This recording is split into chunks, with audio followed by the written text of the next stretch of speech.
Narrative.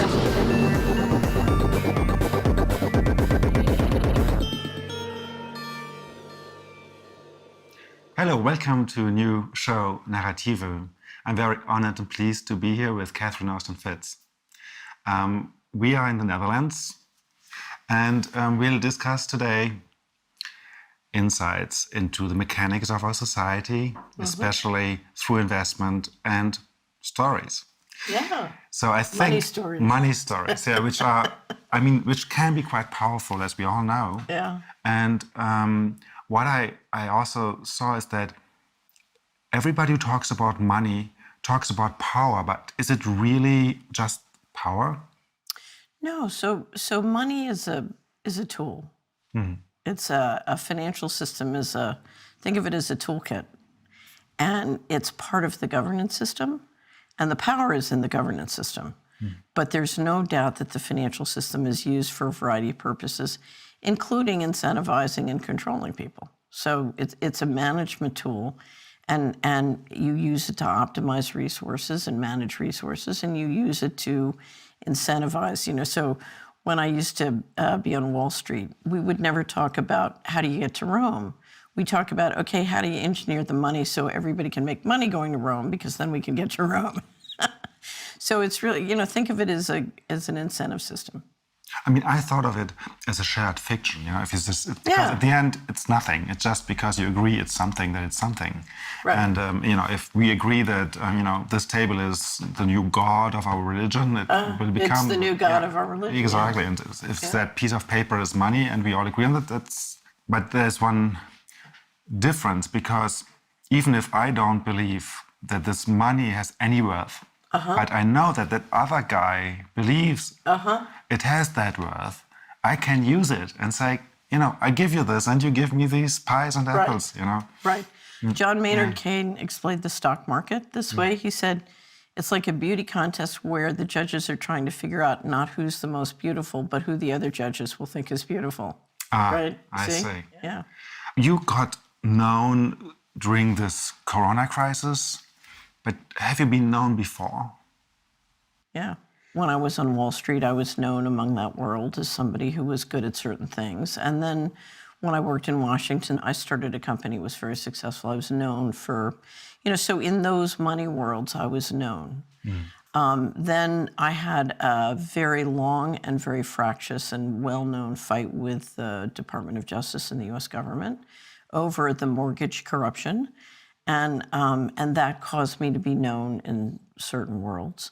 And then I started, it's funny, I had a huge struggle with one of the biggest newspapers in the United States when I was in the Bush administration, and decided they were a criminal enterprise. And then when I had the company in Washington and it was sort of cleaning up the mortgage fraud, I decided that the biggest Washington paper was also a criminal enterprise. And I made a decision, from now on, I'm just going to talk to people. I'm not going to talk through the media. I'm just going to talk directly to people, and I'll answer their questions. And I started doing radio shows, and people would ask me questions, and I would email them back and forth. And those questions evolved into two businesses. And it was through that process of answering questions, doing radio shows, answering questions, and then evolving two businesses, one of which is the Solari Report, which I would have told you in a million years, I would have bet you $1 million, I would never publish anything. That was impossible. Anyway, but it came from answering questions. And so there were many networks of people who knew who I was. But I would not say I was anywhere near as known, particularly in Europe, as when the Planet Lockdown interview went viral. And for some reason it resonated. I'm not quite sure why, because it was a collection of discussions of things I'd said many times before. So in one sense, there was nothing new. I'd written a story, an article in 2020 when the pandemic began, called The Injection Fraud. And it reflected many, many years of working as an investment advisor, helping families who were struggling with healthcare fraud and malpractice, and particularly vaccine injury. And I wrote it not from the standpoint of health, but from the standpoint of family wealth and what vaccine injury does to destroy family wealth. And that really resonated, because people began, I had one wonderful subscriber who said, not recently, she said, it wasn't until I understood the money and the science together that it made any sense. The corona crisis is not a medical crisis, or not only medical crisis or medical science crisis. It's not just big pharma who is, Right. Profiting from the people, but it's also a financial crisis, or financial action at least. So I would describe it as a change in the governance system. So it's a change in control, and it's a change in how the governance system is managed. It's towards much tighter central control. But as part of that, it is a consolidation of a financial coup that started 2 decades ago. And you're watching a profound re-engineering of the financial system as part of that change of control. Because in fact, the financial transaction system will be one of the primary tools to control people at a very intimate, frightening level. I think if we spend this discussion just on understanding this sentence, Yes, but it what will we be a discussed. gruesome conversation. Yeah, let's just repeat this slowly. So Okay. we have a financial coup, which is in the making for 10 to 20 years or so. Yeah. So and it's been going on for a long time, but it really kicked off strongly in October 1997, and has been going on ever since. How do you know this? So can we just give us like 3 or 5 minutes to understand why you have that insight? Yeah. So as a young child, I came to the conclusion that the only source of reliable intelligence on what the adults were up to was mapping out the money. In other words, I grew up as a child going back and forth between many different cultures. And even though everybody spoke English, they all spoke different languages. And there were very different protocols on who would be honest about what. And I finally realized if I could just map out the financial transactions that were going on and the financial ecosystem of a situation, that's how I could, because the adults were lying to themselves, they were lying to each other. It was sort of a multiple personality disorder world. And so I started to map money. And my theory was I was going to map out the money in a neighborhood and figure out why a neighborhood couldn't be wonderful if you could get the money working with the people right.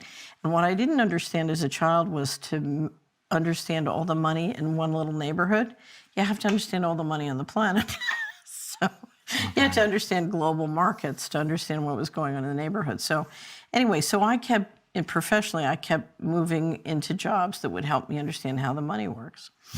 So I started a firm when I left the Bush administration, and I had discovered relational database technology. And what I realized is I can pull all the money in the planet into databases, and then I can look at it contiguous to environmental ecosystems. So I can map out the financial ecosystems contiguous to the living ecosystems. And when I did that, it was completely revolutionary. It helped me understand in very important and profound ways how the financial system really worked and how it related to people and living things and the environment. So it was that backdrop. Can you be a bit more specific? I can't really grasp it. And what would an ecosystem look like? So I came into the 90s with this remarkable understanding of how money worked both globally and place by place. Because think of the planet as a body, and every community is a molecule. And the health of the body relates to the health of the molecules and vice versa. Okay, so I come into the mid-90s with this understanding.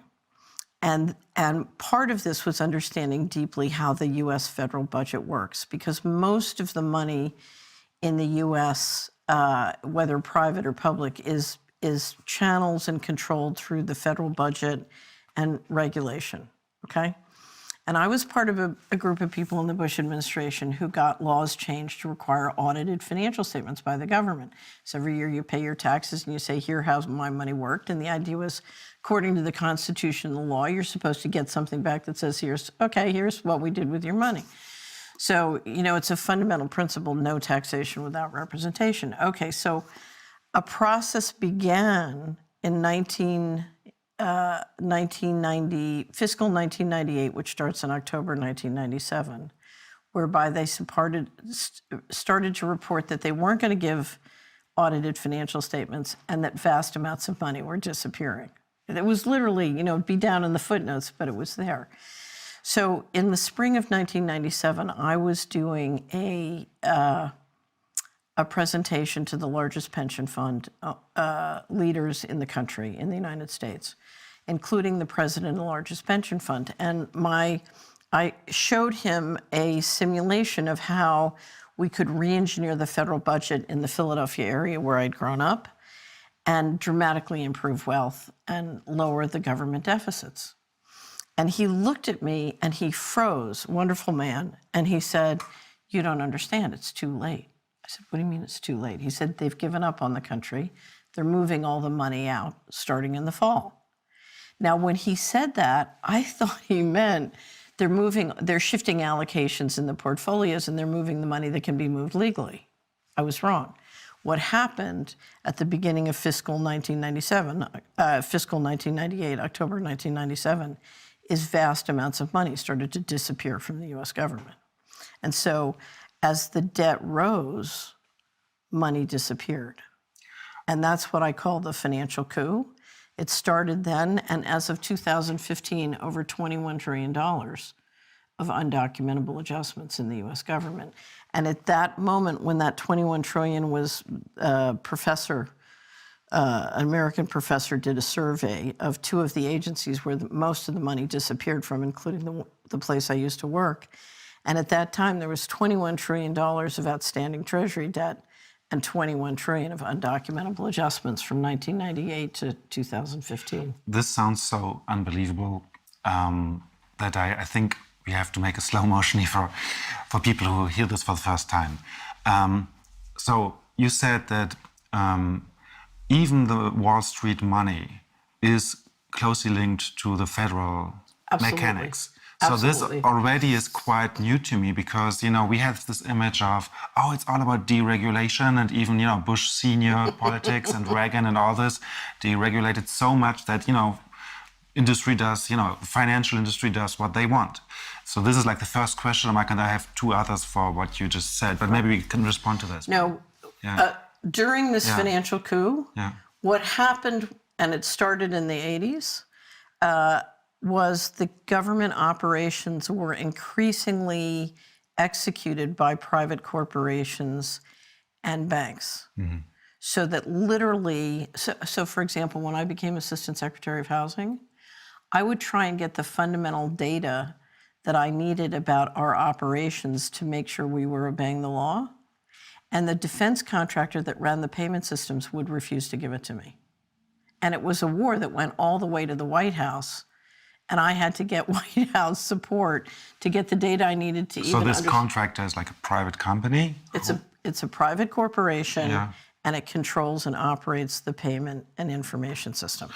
But this private corporation gets public money. Absolutely, huge contracts. And then they don't even do the audit. Right. Yeah. So, for example, Amazon never made a profit until they got huge cloud contracts from the CIA and the U.S. intelligence agencies. And that's when they started to make a profit. So, in fact, most people look at the U.S. government and see, 24 different agencies. What I see is a small number of banks and defense contractors who are controlling and running all the information systems and all the payment and financial systems and controlling the bank accounts. And literally what you're watching is a government that no longer has information sovereignty and financial sovereignty. There is no sovereignty there.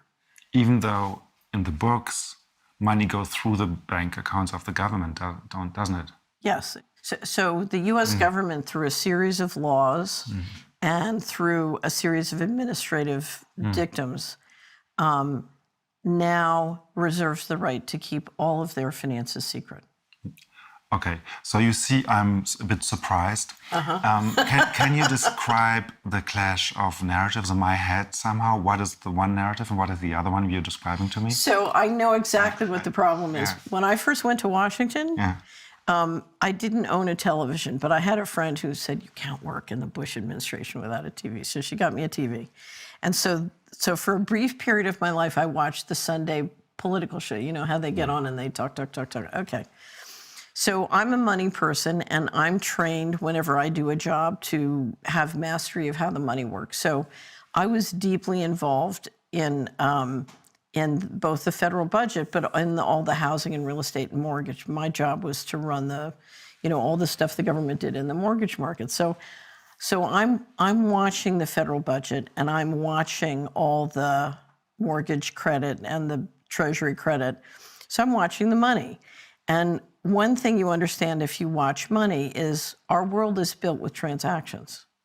So we have ideas, we have visions, but then to implement those, we organize and we implement transactions of both time and money, okay? So I'm watching all the transactions, and the transactions don't lie. You know, if all the money's going to Rome, you can see all the money's going to Rome. So, but then everybody gets on the talk shows and they go yakety, yakety, yak, and here's why we're doing this, and here's why we're doing that. And what you realize is this world has nothing to do with this world. This world's going to Rome, and this world is talking about we're all going to Paris. No, we're not. We're going to, And so what you realize is there's an official reality, and then there's reality train tracks, which are different. And it's a little bit, I've never been to Disney World, but I've had many friends who've gone, and I've seen the videos. You know, at Disney World, there's a whole parallel existence under the ground of people engineering all of this, and doing all the transactions and the scheduling and the work. And then there's this beautiful world upstairs with Minnie and Mickey, and everybody's happy, right? And our world is a little bit like that. You have the plumbing under the ground, and everybody's engineering the transactions and doing all of this. And then you have Minnie and Mickey. And so there's a reality, and there's an official reality, and there's a reality. And if you're a money person, you live in both worlds together. Okay, and this is why you have been talking about personality disorders, because you have to cope with having several stories which are contradictory in your mind. Somehow. Well, it's a little bit like going back and forth between many cultures. So I travel a lot. And when you go back and forth, or when I was a child, I grew up, I went back and forth between many cultures. And different cultures have different values, and they have different narratives and different stories. And it's a little bit like going back and forth. And unfortunately, if you're the average American, between World War II and sort of now, as the national security state got bigger and bigger and bigger, you have a military and a global governance system that's running the world, and their primary business is war and organized crime. But you want to believe you're a good Christian. And the way you resolve that is everybody gets a little bit more money as a result of the war machine, but then they also get a story of, I am good, okay? So I get the check, and I'm good. And it works, because then you can only do your job from Monday to Friday, and you don't have to, you come to church, and you're washed in the blood, and you feel good about yourself, and then you go back out. How does the story, I am good, sound like? How is it told? We're going to war in the Middle East to save democracy. Yeah, good example. We're good. We're people who help save democracy. We're good guys. So let's go back to the money disappearing. How can you say that? I mean, how does it look like when money disappears? So let me give you, if you go, I have two websites, missingmoney.solari.com and hudmissingmoney.solari.com, where we've documented this up to the wazoo. Okay, so it's highly documented, and you can find all of it. What happened the first time I discovered was when 59 billion went missing from HUD. I think it was fiscal 1999. And my attorney discovered it. I didn't discover it. She was reading the testimony. HUD is Housing and Urban Development? Yeah. HUD is Department of Housing and Urban Development. Yeah. So we were reading some of the congressional testimony, and it came out that 59 billion had gone missing, which was the reason, yet again, they couldn't produce their audited financial statements. And they weren't going to bother to figure it out. And my attorney and I looked at each other, and this was more money than their entire budget. And the mortgage fraud at the time was off the charts, the mortgage fraud that led to the financial crisis. So we knew something was very significant. Anyway, so we started to dig in, and what we were discovering was huge amounts of money were disappearing from HUD and the Department of Defense. At the same time, the private equity firms in Washington, who had little track record and experience, were suddenly blessed with billions of dollars flowing in to invest in China and Asia. And so we're looking at the money disappearing here, and then suddenly all these companies associated with the same people, their boards had the same people as the boards of the contractors who are running these financial systems at these agencies. So we're watching the same people as money's disappearing at the agencies they're running. Their companies are suddenly getting these huge amounts of mysterious money. So we started to look at that, and I got a reporter interested in helping me follow the missing money. So she started to write these fabulous stories about the missing money, and she had a whole series going. And we were finally going to rope it up into a huge cover story in her weekly magazine that would go to all the congressmen and senators. And we were just coming into the big headline. It was going to be the following Friday. And that Sunday I went to church, and we would always get occasionally very political sermons. And we got a very political sermon that indicated we were going to go to war in the Middle East.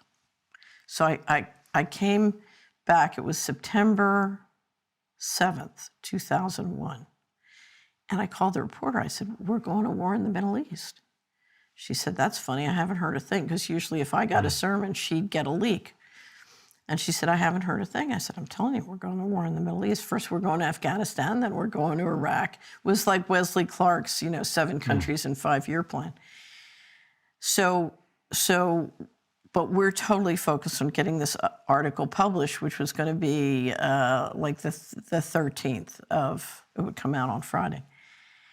And she calls me back on Monday, and she says, you're not going to believe this. Donald Rumsfeld just had a press conference and admitted that there's 2.3 trillion missing from the government. I said, it's a modified hangout. They're trying to, because in fact, the number at that point was 4 trillion. I said, they're just trying to get ahead of your story on Friday. She said, nothing's going to stop this story from going now. Big mistake to ever say that. Tuesday morning, she calls me back and she said, planes flew into the World Trade Center, and she said, we're being attacked. I said, no, we're not. They're destroying all the records, because all the records of the financial fraud related to them. So the missing money at that point was $4 trillion. All the financial fraud was in building number 7 and at the Pentagon. The office they hit at the Pentagon was the office that was doing the investigation on the missing money. So I said, no, they're not. They're blowing up. This is what happens. Whenever you have huge financial frauds, the buildings with the records tend to blow up. It's very common practice. Anyway, so I said, listen, this has got nothing. And of course, the story gets canceled, and the DOD gets another 48 million, whatever. Anyway, so I'm sitting there steaming. And it was the first time I wrote a big money article. I wrote something called Cui Bono and published it immediately saying, official story is a bunch of hooey. And, where's the money? Anyway, so I'm the next day, because you remember I got the news in church that we're going to war in the Middle East. I was riding my bike around the town common, and I realized, prayer service Wednesday night. And I walk into church, and I sit down, and of course the whole congregation is there because everybody's obsessed with this whole thing. Meantime, right before I go in, one of my cousin's farmhands walks up to me and he says, what do you think? We think it was the Bushes. What do you think? The African-American community was much more sort of skeptical. I walk into church, and the preacher gets up and he says, we're all waiting, and he says, George W. Bush was anointed by God for a time such as this. And I put my head in my hands because I love my family, I love my community. I started to pray. I said, I need divine intervention here, because you can't just mouth off. You can't So I'm just sitting there praying, asking for divine intervention. And suddenly my pastor says, Austin, my middle name, what do you think? You worked in Washington. And for a pastor at that moment to ask me what I thought, that is divine intervention. So I thought, well, you ask for help, you have to perform. So I took a deep breath. I knew this was going to be expensive. And I said, well, Brother Keith, in my experience, the Bush family is anointed by financial fraud, narcotics trafficking, and pedophilia. And the whole church, just my cousins, just went, oh, God, what are we going to do? What are we going to do? And he looked at me, he was so stunned, and he said, if that's the case, we're lost. It's hopeless. I said, don't be ridiculous. We have a governor. His name is God. We don't need the Bushes. People like the Bushes and Clinton come and go. We don't need them. And it was funny. I had a neighbor who really, did not like the Bushes. And she said, yeah. And so that was like two of us. And then it went from there. And what was really interesting is for about 6 months, my cousins were putting little yellow flags on me and, praying that I didn't get tarred and feathered. And then when it came out that the National Security Council had known about planes flying into buildings, it really helped because, everybody kind of felt, well, we didn't buy into the narrative, and so. But how did the priest know about the war? Well, that's a very good question, and I've never Coming put up. him on the spot and asked. Yeah. But what I've found is that on the church networks, there's, in the campaign, we used to call it a fax bag service. And whether through the TV or their, networks, there is encouragement of what the spin this week is going to be, what the topic this week is going to be, and it's remarkably coordinated. That's impressive. Yeah, I mean, so. this is like more than 20 years ago. No, 20 years But ago. if you look at the control, because I've studied, the litigation forced me, so I litigated with the Department of Justice for 11 years, and I dealt with very serious harassment, physical harassment, legal harassment, financial smear campaigns, and it enabled me to really study what are the nuts and bolts of control and how do they work. And I think it's not generally appreciated. Snowden and Bill Binney and other people have tried to explain, but the digital surveillance systems have given the leadership the ability to use AI and software to basically track and manipulate every person, one person at a time. The smartphone technology combined with telecommunications has given incredible power to control and management. It's quite extraordinary. And if you really study, what Bill Binney and people like that have said about the NSA and the digital infrastructure, you can appreciate it. But until you sort of wrestled with it, it's hard to understand. I did a series on the Salier Report called Deep State Tactics, just kind of help people understand how these systems work. This week in September 2001 Right. was quite crucial. So that's when everybody finally realized, okay, what she's saying about the missing money is true. I see. Right. So in fact, the 9/11 attacks showed Corroborated. you were right. Yeah. But still, still no one wants to deal with it. 4 trillion. How did you get this number? I got it from government documents. You just made the math of like what is going So in. every year they're supposed to publish financial statements, and they publish a financial statement, and they say, I'm grossly oversimplifying, we're not going to publish audited financial statements. We can't publish audited financial statements because we have X trillion of undocumentable adjustments. Okay, so every Wow. right, exactly. So that I thought this was very important because my feeling is, what they're doing essentially is stealing all the boomers' retirement money before the boomers need it. So it won't be there. Anyway, so finally we got the Missing Money magazine story that was supposed to come out that week to come out 6 months later. And it came out, but everyone was so busy making money on the new flush of money. Anyway, so money continued to go missing, and I kept tracking it.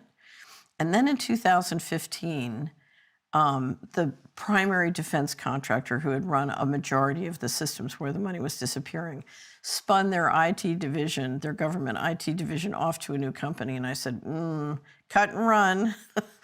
Anyway, but they announced for 2015, 6.5 trillion missing, which is the biggest number yet. So I get on. They announced, but they really say it? And who's saying it? They publish a 200-page financial statement, and it is the single most boring document you will ever read. The U.S. government, you mean? Yeah, and in the footnotes, it says there's 6.5 trillion of undocumentable This is adjustments. incredible. Well, but nobody reads it, nobody so, but because I have a group of people who look at these things and I'm interested, so in fact, it was one of my subscribers who was reading the financial statements and said there's that's how I found it. So I started doing radio shows saying, it's a cut and run. This is bad because the coup is reaching a culmination and this is going to turn into a major change in control. Anyway, so I'm trying to warn people, and so this professor from Michigan State University hears me talking, and he says, well, she can't possibly be right. She must have made a mistake. So he gets on and he looks at the financial statements and realizes that I'm right. So he comes to me and he said, could I help? And I said, yeah. One of the things you could do is you could go back and do a survey from 1998 to 2000. To 2015, he had a lot of graduate students helping him. And I said, let's do a survey and make sure we have a complete documentation just at these two agencies as to what's missing. Like the Department of Defense? It's the Department of Defense, which is missing 20 trillion. 20, did you say 20? 20 trillion. Okay, I'm happy I'm sitting. Okay, and the other department? And the other department is the Department of Housing and Urban Development, which is a big mortgage insurance portfolio, and with very big money. So they're missing about $750 billion. Okay, so we did a complete survey, and he wrote a report, and we published all the documentation. It's all government documentation. This is all their numbers. And then he wrote a sort of a report on a review. And it was basically confirming what I've been saying, but it was much more thorough, much more complete, much more, and I think it's important in situations like this, you need multiple people checking and saying it, that sort of independent verification. So we published that, and I had said to him, I don't want to publish this until I have multiple copies of these documents on multiple servers around the world. And he thought I was paranoid. It's just like, okay, well, whatever you want to do. Anyway, so we publish it, and suddenly 2 offices, one at HUD and one at Department of Defense, take down the documents. And he couldn't believe it. He was in shock. Then we did a series of radio shows and caught them lying on a couple of different points. Anyway, so he went through this gradual education process, because if you're a very successful, established professor of economics, it's hard for you to fathom that this is really true, So anyway, so we go through a process. There was a very suspicious fire immediately at the New York Fed on a Saturday night.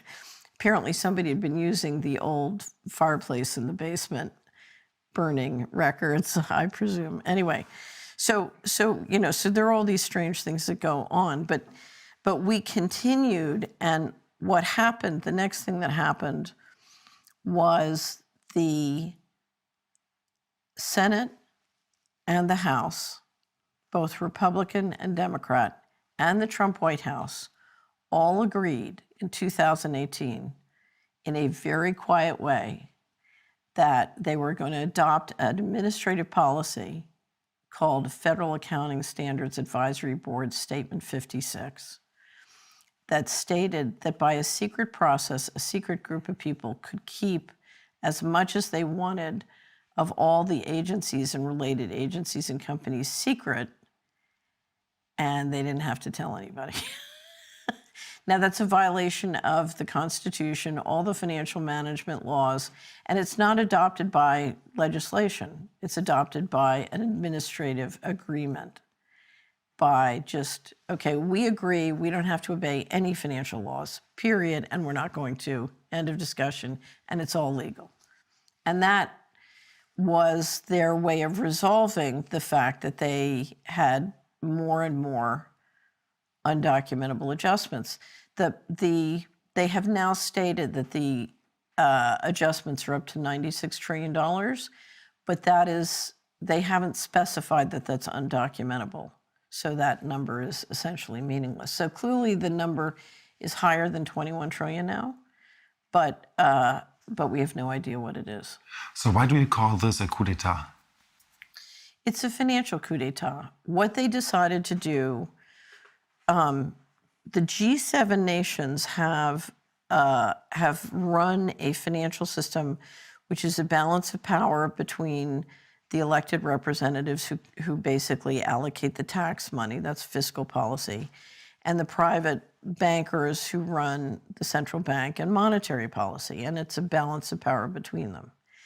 And this was the process by which they bankrupted the government, shifted the assets into their control, and basically put the electorate system in a position where the central banks could control all of fiscal policy, because you were dependent on the central banks to finance your debt. And, the electorate or the elected representatives were in a financial trap with the debt entrapment. So this has been a 20-year process of the central bankers taking control of the whole system and doing it in a way where they can de-link the US dollar reserve currency and globalize it. So you're globalizing the treasury, you're globalizing the military, and you're globalizing the aspects that the civil service run that you want. You're sort of, think of this as neurosurgery. You're separating out a part of your brain and moving it into global governance. Okay, I think we have to slowly get through this. Different questions coming up in my mind listening to you. The first one is, of course, are these just people who want to have a nice time and sit on the swimming pool? Right. Yeah, and just want to have as much money as possible because we know greed is unlimited. Right. Is it for some people to become as rich as possible, or is it to really have a power structure which is parallel and undocumented?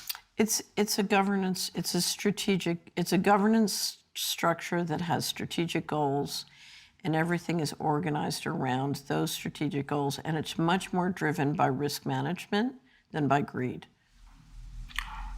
Okay, that's a clear answer. Just could you give an example on how just people think?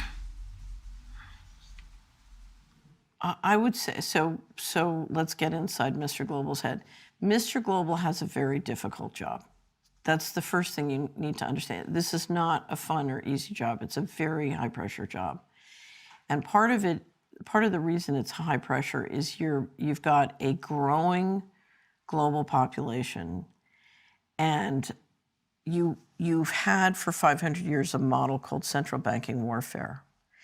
And up until the time you globalized in the mid-90s, it was relatively simple, which is the G7 central banks print money, the military makes people take it, and by extracting natural resources cheaply from the third world, you live a nice life in the first world, okay?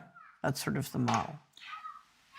Already here, the role of the military is difficult for me also to figure. I mean, why does the money go through the military, or why does the link to it? No, it doesn't go through the military. The military makes sure people take it. In other words, if I just print money out of thin air, so let's say, okay, I make $1, right? And here's my dollar, and I want you to give me, I don't know, I want you to sell me your watch for $1, and you're like, well, this is a worthless piece of paper. Why should I take it? But if I have a gun, you might consider, taking it, particularly if my gun encourages everybody else to take it. It's back to the John Maynard Keynes and the Beauty Show.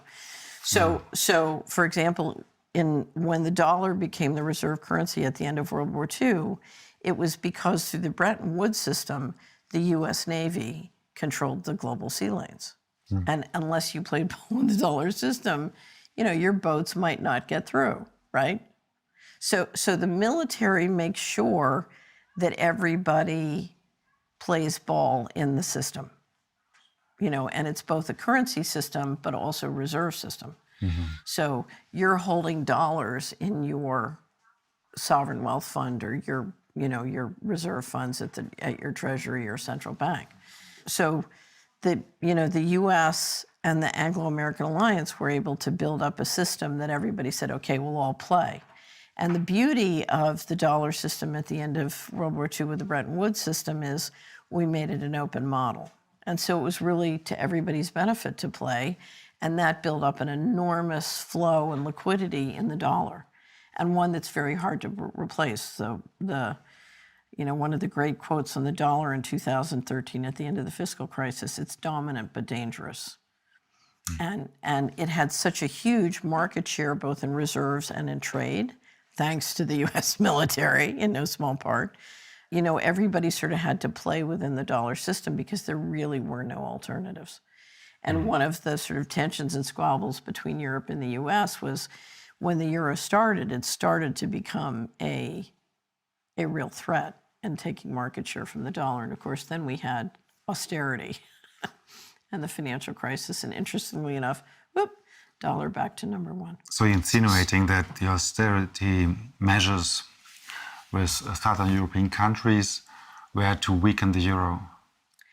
Well, here's what's interesting. At the end of the financial crisis, there was huge amounts of fraudulent paper in the system. And the Americans took all that fraudulent paper from the American banks and stuck it back to the taxpayer. In Europe, you stuck back much less to the taxpayer. And the banks continued to struggle. And it gave, in the ongoing financial coup, I believe it gave a tremendous advantage to the Americans. We are in 2018. This is where you say is a turning point. Right, and I'll tell you what the turning point is. Yeah. If you steal everybody's retirement savings when they start to retire, then you have to do something because the money's not there. It's not there for health care. It's not there for pensions. It's not there for the infrastructure of a society. You've basically, 20 years ago, you said we'd rather have spaceships and a space program than nursing homes. We're not going to pay for all that stuff. So now you need a story to explain why all the promises you've made can't be kept. You need a story. Yeah. Yeah. I kind of feel where you're going to. Well, the first thing you need is you need a new financial system because you've levered up the governments, the sovereign governments, and they've lost their sovereignty. So now you have control, and you can do a change of control. But you need to re-engineer the... Why can't you just print more money? Well, in theory you can, but there are enormous tensions now globally. You have, instead of this model where the first world is subsidized by the third world, you've globalized, and now you have economies around the world that are growing much faster than the G7 nations, and they're becoming much more important and powerful operationally. And so the question is, where's your subsidy going to come from? There needs to be a reallocation. And one of the ways you've kept the reserve currency going is by weaponizing the dollar with financial sanctions. And the problem is you can't use a currency that's a weapon to also do trade. The guys who want to do real trade are saying, look, we need a more dependable, stable system to trade. So there are enormous tensions, and you need to reconfigure the reserve currency. Now, you can change the reserve currency, but you can also de-link the reserve currency from the United States political infrastructure, globalize it, which is what FASB 56 and these other things are, and then just reconfigure the governance. That's a bit complicated for my simple mind. It's just Okay. I got this story with why the dollar is everywhere and the military helps to put it everywhere. But then the weapon is the weapon, and the money is the paper. Right. However, can the money itself be a weapon? Money is so it's like a coin. The military and the so you can have financial sanctions, but it has to be backed up by Enforced. force. Yeah, Right. I got it. Okay, so if Right. So, for example, Yeah. when Russia got its full global satellite system up, and there was growing tension between the Russians and the Americans, the Americans implemented different sanctions, financial sanctions, with the help of the Europeans, and occasionally they keep threatening to throw Russia off the SWIFT system. They have threatened, that they can't use their bond market. So what they're doing is they're using the financial transaction systems and including the trade systems to sanction Russia. And Russia's had to build a much more self-sufficient, resilient economy as a result of those sanctions. Okay, so this means they cannot just go buy shares in companies or just So it products limited them like- in selling bonds Yeah. in the Western markets. It meant certain people in the leadership couldn't have bank accounts outside of the country, or would be targeted legally if they left the country. And so if you look at the financial sanctions, it's a very complex scheme, but it's designed to make it, whether it's to the political leaders or to the different agencies or the central bank, to limit their financial liquidity outside the country unless they do what they're told. Okay, so back to 2018, they needed a new story. And so what happened between today and 2018? So they passed FASB 56. And there were a series of things, but the big one was FASB 56, because now they can run all the Please money explain secretly. FASB 56. Oh, sorry. Yeah. Federal Accounting Standards Advisory Board Statement 56. I call it FASB 56 for short. So they adopted a policy that said all of our money is secret. We can do whatever they want. And that includes the publicly traded corporations and banks who do all the business. So they took things secret. The next big item was there was a series of meetings of the G7 related to financial policy, including in June of 2019, how they were going to do crypto, how they were going to do digital currencies. And the dollar right now is primarily a digital currency, but there's no doubt that the digital system is far from 100% digital. So then the G7 central bankers met for the big meeting. The big meeting was in Jackson Hole. Every year, the Federal Reserve has a meeting in Jackson Hole, and the G7 central bankers come and meet. They also meet very often at the BIS in Basel, Switzerland, but they do this one in the summer. And they voted on a plan called the Going Direct Reset. And this is the reset. We have two wrap-ups at the Solari report we've written about this. One is called The State of Our Currency, and the other is called the Going Direct Reset, where we go through why there needs to be a reconfiguration of the currency system and then what the Going Direct Reset was. The Going Direct Reset was a plan put together by a group of retired central bankers working through the BlackRock Investment Institute. And what it did was it put together a plan, and this is my words, not theirs, whereby the central banks take control of the treasury functions. This is the way I would describe it. And then literally it was that September 2019, the Fed moves into the repo market, and one thing leads to another. And they literally do, I would describe it as a takedown of the economy. And here's how it works. You shut down all the small businesses. You shut down families and family wealth. Everybody has to shop at your big publicly traded company. And you consolidate massive amounts of the economy out of small business and out of communities into your large publicly traded corporations, particularly online, because you're trying to get everybody into a digitized system. and a system that can be under surveillance. So I can't meet with you. I have to get on Zoom to meet with you, and now it can all be recorded and go into my AI and software. So one of the little secrets on the technology here is if you study AI, what you realize is the guy who has the best AI system is not the guy with the smartest developers, it's the guy with the most data. Because you're in something where the knowledge and the intelligence emerge from the data. So the more data you have, the more successful you are. So right now we're watching a process around the world. You know, data is the new oil. Everybody's trying to get as much data. You know, there's a data vampire running around. So you want to get everybody into the digital systems so you've got the data that will not only give you the most intelligence, but help you create the most wealth in your company. So all of the Main Street economy is being shut down, and you hear a giant sucking sound of all the data and all the money and all the trade into the publicly traded companies. And this is a centralization of wealth. And, you know, the process is called disaster capitalism. It's war. So rather than kill all the small business people, you just bankrupt them. You know, you put them in a debt trap, you get them deeply dependent on government money, and you suck up all their business and all their clients and all their trade. And now you've got it in your databases and you've got the money in your bank account. And that's why the stock market's flying up, because you've got huge amounts of money. And you suggest that this has been fundamentally decided at this meeting in Jackson Hole. Yeah. And this was in September?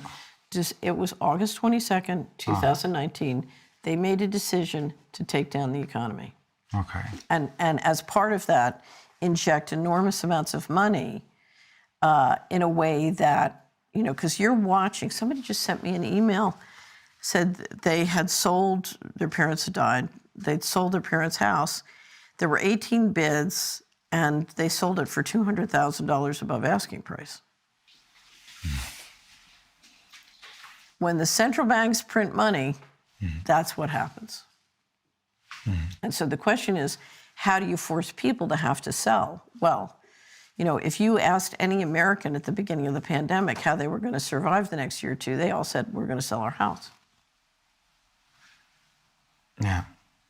Cheerful thought. In Germany, you know, a lot of businesses are surviving because the government is injecting a lot of money. Right. And they're making a lot of debt. Right. My guess was that maybe some people are interested in just killing the public structures. Is this evil thinking? Well, you want to control the public structures, which you can do if they're indebtedness. But these businesses are now completely indebted to government. They're controlled. So if you say we want to go to Rome, they're going to have to go to Rome because they're now, I mean, they're either in a debt entrapment or they've lost. You know, when you don't do your business day after day after day, and you don't maintain your relationship with your clients, and you don't maintain the intelligence of how to be great at doing your business, you know, it's like a muscle that atrophies. And so you lose your connection with your clients, and you're sitting there dependent on government money, and you're getting weaker and weaker. It's like financial methadone. You get weaker and weaker and weaker.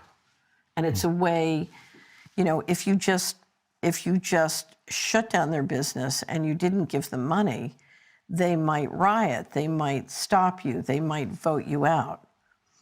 This way you keep them quiet while it's a slow kill. But I can see you thinking, and you say, it can't possibly be this controlled.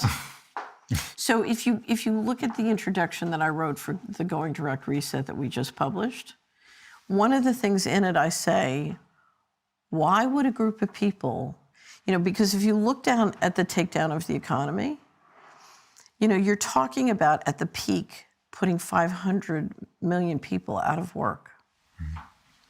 And that's a devastating, you know, if it's devastating the United States or Germany, imagine what it's like in the emerging markets. And you know, if you look at how many people are killed when the unemployment rate goes up in the United States, you know, it's extraordinary figures. you're talking about killing hundreds of, just millions and millions of people globally. And that's exactly what's happening. So the question is, why would a group of people go into a room and vote to kill that many people? Because it's the financial equivalent of dropping several nuclear bombs around the world. Why would you do it? And that's the question, why? Why did they do it? Now, you do have to have a reset, but they chose to have a reset that dramatically centralizes power in a way that is unbelievably painful to the general population. So the pain helps people to accept these changes.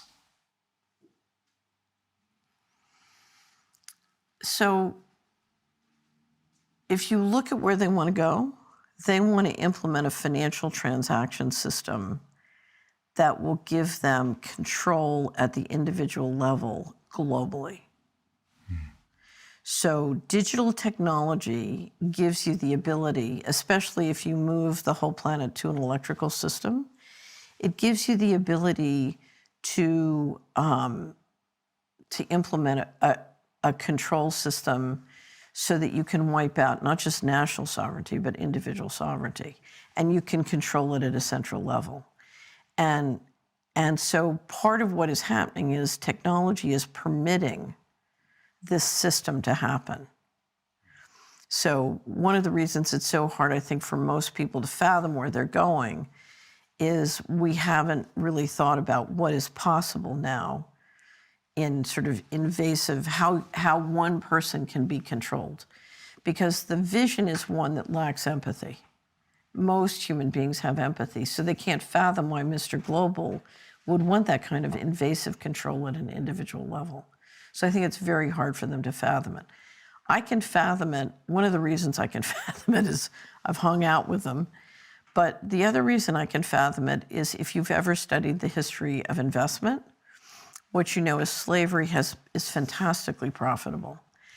And much of the most profitable experiences, without slavery and war could not have happened. And if you look at the reasons that the slave trade was canceled in the 1800s in the Americas and in Europe, the things that caused the leadership to decide they should cancel slavery, those problems, those risks have been solved with digital technology. So the reasons I was nervous about maintaining control in the face of slavery, digital technology can solve those problems. And so now I can proceed with slavery, and it can be wildly successful for me. Okay. So Germany losing so much public money, just to give an example, Right. Is this a sign for there was something before, like there was a government structure which had to be deleted, erased in a way, so that these underground, unofficial, government-like structures can take over? So there was a period after World War II when we moved to an open trade model, and we went to a sort of modified version of a market economy, and it produced tremendous wealth. So you had growth in technology, you had growth in investment, and you had a fair amount of personal freedom in the West. And that combination was very electric, and it created a huge amount of wealth. And the challenge now is, with a growing population, how do you keep that kind of wealth going when technology poses lots of opportunities, but significantly more risk? And how do you keep it going when, if everybody in Asia grows as quickly as they're growing and wants a per capita of the same as Germany or Australia or the United States, there's not enough mining in the world to build that many cars. Do you know what I mean? You have a real resource allocation issue, an environmental issue. Now, One way you can solve that problem is to rebalance your financial system to align it with living systems. You can do that. The problem is if you do that, you bring transparency, which means all this secrecy has to come out in the open, and there's a lot of liability issues. Somebody who's made a fortune on secrecy is not really encouraged by transparency. The other thing is you're going to end up with leadership other than the existing leadership, and the existing leadership is very scared of that. A reset is going to change control, and it's going to make risk management more difficult. And it appears to me that for whatever reason, they don't want to take that risk. They want tight central control, and they don't want to change in leadership. In a way, it seems like times have changed and they want to keep the old system, so they have to grow and make it globally. Right. So what you're doing is you're moving everything into a one world government that will have very tight central control, and you will have everyone on a digital transaction system where you can control them spatially, and you can control what they do, what they think, what they spend money on. So if you think of the Chinese social credit system, they're basically, if I can put you on a digital currency system, CBDC, central bank, it's not a currency, it's like a credit at the company store. You're totally financially controlled and totally financially dependent. If I don't want you traveling more than 5 miles from your home, you can't transact more than 5 miles from your home. If you say something I don't like, I turn off your bank account and you starve to death. If you don't take whatever injection I want to give you, that's it, you don't get any food. So it's a complete control system that can be implemented with AI and software in very, very granular ways, and I can track you 24/7. But we don't have it yet, do we? It's coming. It's coming. And this is part of the decision that has been done last year. So if I was the central banks and I announced, okay, we're doing going direct, I want complete control of all your financial transactions, no privacy. I have complete access to data, and I control your money, and I control your wallet, and I control your bank account. If I want to raise taxes, I just take it out of your bank account, and you have to do what I say. Everybody would say, no, I don't want to do that. But you say, we're worried about your health and safety, so we want to have these healthcare passports. They're green. They're green. And it's for your safety, and it's because we want to make sure you're safe. Then you can, it's the Judas goat. You can get everybody in the trap because you don't want them to see the trap until you throw it. Yeah. And it's too late. And that's why you'll see people like Dr. Naomi Wolf standing up and saying, if we let them do this, it's the end of human liberty in the West. And it is. It is the end of human liberty if we agree to this kind of financial control system. And I assure you, their goals in this have nothing to do with health. Nothing. This is a financial control system. How do cryptocurrencies play into this? So cryptocurrencies were prototypes to help them figure out how to use blockchain technology and how to use digital currencies to do the central bank CBDC. And, so one of two things will happen.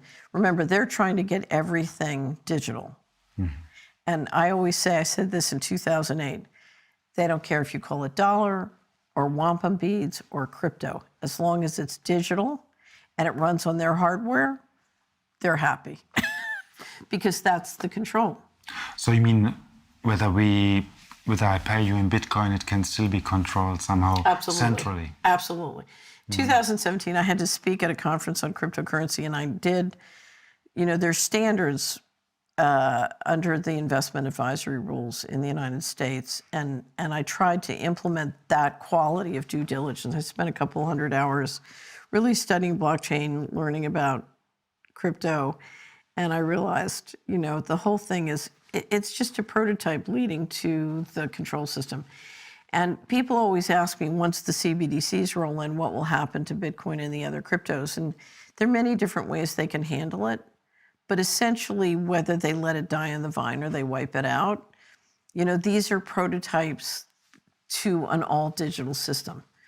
And what happens in terms of particular cryptos, I don't know. But But I assure you, when you play on your enemy's hardware, they control.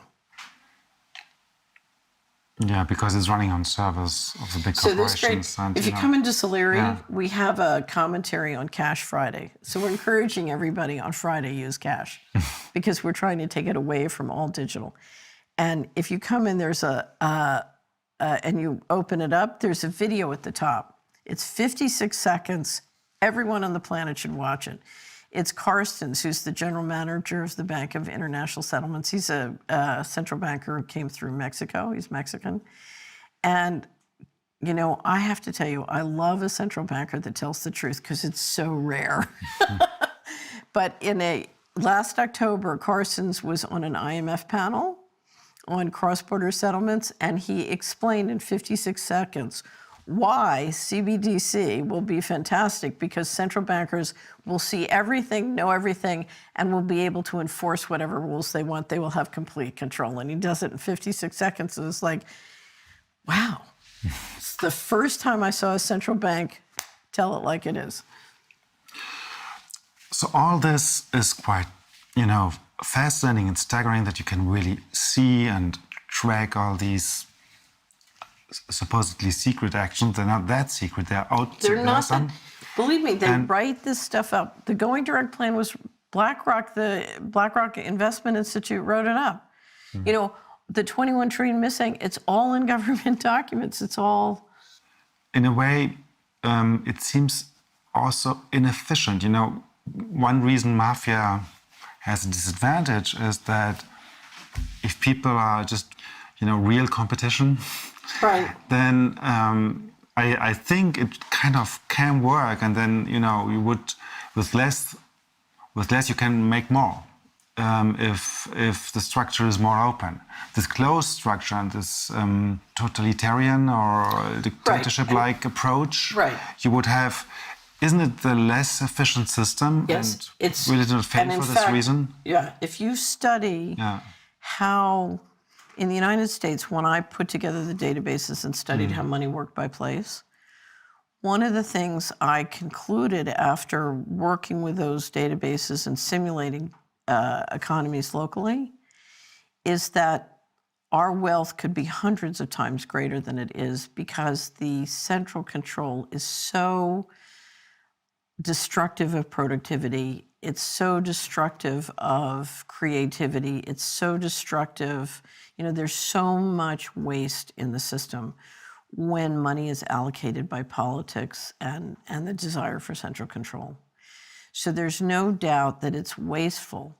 What it permits, though, is if you look at what's happening with new technology can create so much wealth and productivity, particularly if you bring the energy price down. Your concern, if you're Mr. Global, one, you're a lot less worried about productivity because the potential is so great, but the thing you're most worried about is risk management. Because if various groups get a hold of it and can weaponize it, then you've got a real mess. So yes, central control and tyranny is incredibly wasteful, phenomenally wasteful. But if you're Mr. Global and your concern is risk management, you're willing to take that waste. Because frankly, with robotics and software and AI, you don't need this many people. If you don't need that much wealth, you mean? Well, here's Mr. Global and here's a person. And the issue is, how much wealth can this person create for Mr. Global? And then how much risk on the downside can this person cause Mr. Global? And right now, you know, for a variety of reasons, people are becoming more and more risky for Mr. Global and less profitable. And so that's the equation that Mr. Global is grappling with. What helps me to understand what you're saying is that the logic of war is, of course, not the logic of economy, in a way. I mean, economy means we do something together, we have a product, and then we sell it, or we have any service, and this is a clear added value to the customer, and this is why we're making money and profit. However, war is, of course, in a way, the opposite. We try to create oligopole or monopole structures so that we can have more control over others. So for me, it's a clear juxtaposition there. No, but let me show you. Yeah. This is a little secret. I'm going to show you the difference between an industrial economy and a network economy. Okay? Okay. So who's got $1? Somebody needs to give me €1. Anybody got money on them? Okay. Okay. So I have €1 and you have an oil well, right? this is oil. Yeah, you have an oil well. Okay. And I want your oil well and you want my money, right? Okay, so I give you my money and I take your oil well. Okay? Now, how can you be better off in this transaction? If I get €2, No. If you kill me and steal my oil well, now you got the money and the oil, right? You're better off. yes, Yeah, you don't think like a criminal, I can tell. I see. So, okay, so watch this. You have a database, and I have €1, and I want your database technology. So I give you €1, and I take a copy of your database technology. So how can you be better off? If you kill me and steal this back, are you better off? No, Because you already have it, right? I erase it. I don't know. Well, but if we collaborate, right? Yeah. I have the database, you have the database, we can create a new thing. So in fact, in an information economy, we can make a lot more money collaborating than fighting. This is an important point. Right. So this is a fundamental change. Now here's the problem. This can only work if there's transparency, if I can see what's going on. And in fact, because I'm incentivized to cooperate and collaborate, you know, I want to know what's going on there because I want to figure out how we can create something new. This is a problem for Mr. Global. So if you're Mr. Global, you want to get the open collaboration down to a group of players who can be trusted to handle the secrecy. And this creates real challenges between the, you know, giving access to this technology to the general population, because then their learning speed can end up being higher than yours. This is a very fundamental change in how the economics work and what it does to politics. So this is why secret services in general are quite close to the digital economy. It's kind of the same thing. You know, if you collect data and make something out of it, it's what a secret service is supposed to do anyway. Right. And this is what the new economy is doing anyway. Right. So the game is who controls the data, who has access to the intelligence, who can engineer that intelligence into action fastest. And you know, this is why you'll see the expression that data is the new oil, because it's what I said yesterday. In a digital economy, data about money is worth more than money. And in fact, in an all-digital money system, it's just zeros and ones. It's just bits. In a way, it's the same, yeah. Yeah. So this is why you're saying it's so suspicious if Amazon, the owner of the Washington Post, has a huge contract with data servers. So I don't think Amazon services. is the owner of the Washington Post. I think the CIA is the owner of both Amazon and the Washington Post. Because the first time Amazon creates a profit is when the CIA gives them this enormous contract. In other words, if you go back to the federal government, you have the CIA and all the intelligence agencies in a big Amazon cloud contract. And right now, so the Navy picked Leidos, which is is the spin out of the IT company that ran all the digital systems for the money disappearing from DOD and for part of the period at HUD.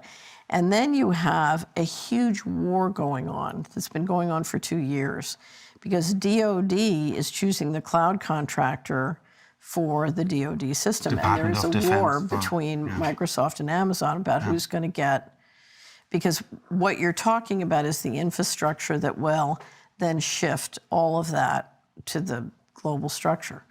So So if you look, there was a very famous moment at the beginning of the Trump administration when Chuck Schumer, and I'm about to say one of the only nice things you will ever hear me say about Chuck Schumer. Chuck Schumer was on the Rachel Maddow show, and Trump had just been critical of the CIA, and there was a bit of a squabble going on. And Senator Schumer said, the president will learn the U.S. intelligence agencies have 100 different ways of getting you, and if you don't do what they say, you're not going to make it. And what he was saying, very clearly and openly, is the CIA tells the president what to do, not the other way around. And in fact, there's a long history of that, and I would argue that is the fact. So, you know, and But in a way, I don't even know whether I think it's good or bad. It's kind of comforting to see that you're saying these are public structures. So, I mean, I like the idea of public structures. Yeah, is it a public structure? They are private networks that control bureaucracies that have access to sovereign powers. But they're no more public structures than the man in the moon because they're not responsible. They're responsible to intergenerational pools of capital and governance. They do not report to the Congress, and they do not report. Yeah, I'll tell you a perfect story. I believe the story is true, and you know, it certainly fits with everything I know.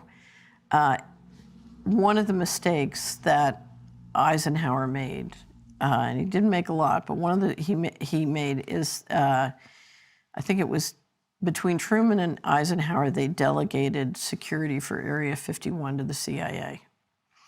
And between that and several other decisions that were made with the creation of the 49 Act, they turned the CIA into the most powerful banker in the world who had, I mean, literally the Iron Bank, not only the ability to keep everything secret, but the ability to kill with impunity and live outside the law. You have to be slow. What is the 49 Act and The National Security State was created by the 1947 Act, which was the National Security Act. And then the CIA Act was passed 2 years later. It's the 1949 Act. And that was the beginning of building the really significant secret infrastructure of the national security state. So why are the bankers, sorry? Why is the CIA a banker? The CIA are bankers because they control the largest pools of secret money in the world working with the central bankers. Okay? So if I have 100% intelligence of what's going to happen and why and when, and I have access to money that I can print out of thin air, and I can kill with impunity, then I don't need money to make money. I can make all the money I want. You know, it's the ultimate insider trading machine, especially if I can run the high margin business. So this is why you would suggest, you just suggested that, you know, we think Amazon is a big guy, and in fact, they're not. They're just a means to act on. Amazon is a huge machinery that has very integrated support in and with the national security state. And they are very, very powerful as part of that machinery. But literally, if the people who control FASB 56 turn off the spigot, you know, they could end up bankrupt in a reasonably short period of time. So then we have. But you have to let me tell my eyes on Sorry, I'm sorry. No, that's okay. I get this because Eisenhower is sitting in his office, and the CIA is supposed to report to him about what's going on in Area 51, and they won't. And he gets really irritated. Now, you have to remember, Eisenhower was very popular and very respected by the American people and the military. So finally, he gets so frustrated, he calls the CIA and tells them that if they are not in his office the next day to report on what is going on, he will fly to Colorado, get the First Army, and invade Area 51. The next day they were in his office reporting, because in fact, he could do that. He could get the First Army to invade Area 51 under his command. Anyway, but you know, those are the tensions that you have. And we see today, with the Washington Post is made a steady flow of aggression against the Trump president. Here's Yeah. what happened. Yeah. So they do the deal with Amazon. Yeah. And as soon as they do the deal with Amazon and Amazon stock flies up, creating huge amounts of wealth, Bezos turns around and puts a tiny portion of the wealth that was just created on his balance sheet into the Washington Post. Now, you decide who owns the Washington Post, but I presume. Now, I had a huge war with the Washington Post, and in my experience, the Washington Post is really just an organ of the intelligence agencies. That was my experience. And the interesting thing is that this shows how much conflict is within, the government structures, the intelligence agencies opposing the president. So And there it's is not- no government. That's what Yeah. you have to understand. There's a group of banks and contractors who run this infrastructure. And if you look at the civil service and the president, they don't control. That's what you have to understand. A perfect example is the Exchange Stabilization Fund is managed by the New York Fed, reporting directly to the Secretary of Treasury, not through the bureaucracy. And they control the mother of all slush funds, using governmental authority to trade and government credit to trade. So all the liabilities are on the taxpayer, but the information is secret. And it's really, as a day-to-day matter, I would argue, it's being run by a private bank. So, and this is one of the major tools of financial warfare, which is part of running the reserve currency. So, but here's the important thing to understand about the system.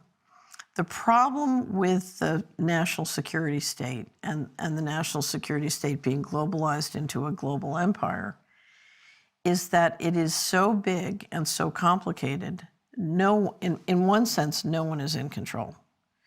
So if you look at the power militarily in the system, you're talking about weaponry and satellites in the suborbital platform or high altitude in the skies, which is a very expensive infrastructure. And you're talking about controlling the sea lanes. That's a very expensive proposition to control the satellite lanes, to control the sea lanes, and it takes a lot of people. And so it takes a lot of coordination. And if you look at the management that is steadily doing the financial coup, one of the reasons they meet and have all these meetings is trying to just figure out, consensus.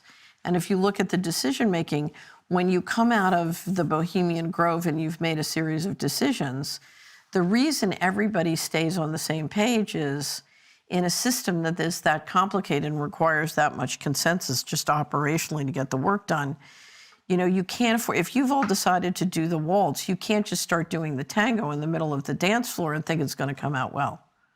And that's why there's, everybody obeys because we just went in the room and agreed we're going to do the waltz and, you can't just... Yeah, it's a herd behavior. Right, so nobody Trump takes- shows up and says, I feel like doing the tango. And it's like, will someone get that guy off the dance floor? Right? Mm-hmm. Right.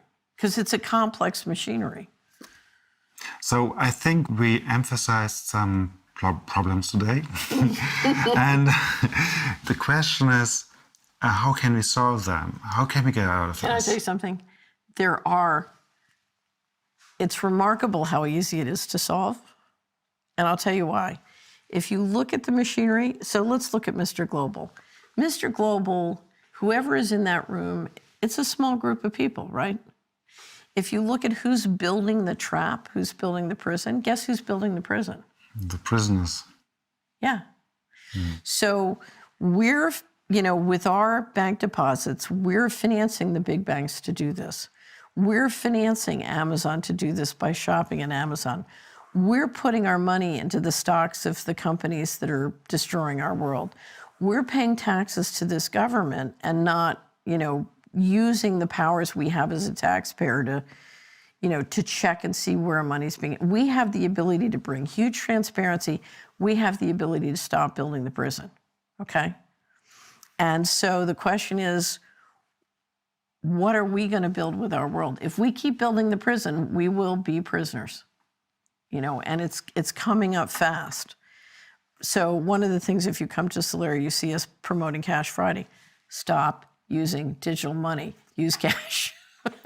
You know, keep your transactions private, but you can shift your bank deposits, you can shift your purchases, you can shift your investments. The other thing you can do is you can exercise the single most powerful political tactic from the beginning of time, and that's shunning. You know, it was during the financial crisis, as I had worked as a summer intern at Goldman Sachs, and so I was eligible to be on their email system and get their research, and I wrote them an email in 2008. I said, I don't want to know you. Take me off your email list. I don't want your research. I don't want to know you. If I sit down next to you at a dinner table, I'm going to say yuck and get up and walk away. You know, start shunning. Because if we support, there are around the world thousands, if not millions, of really great bankers and people who run credit unions and co-ops. Support the good guys. Shift your energy, your time, your money out of the bad guys and put it into the good guys. And do it quickly because, as I said, the trap is coming up fast. So if they're implementing vaccine passports in your area, don't let it happen. You know, it's all, if you want to have a vaccine system, make it paperful. Digital systems, if we allow this to go all digital, it will be the end of human liberty in the West.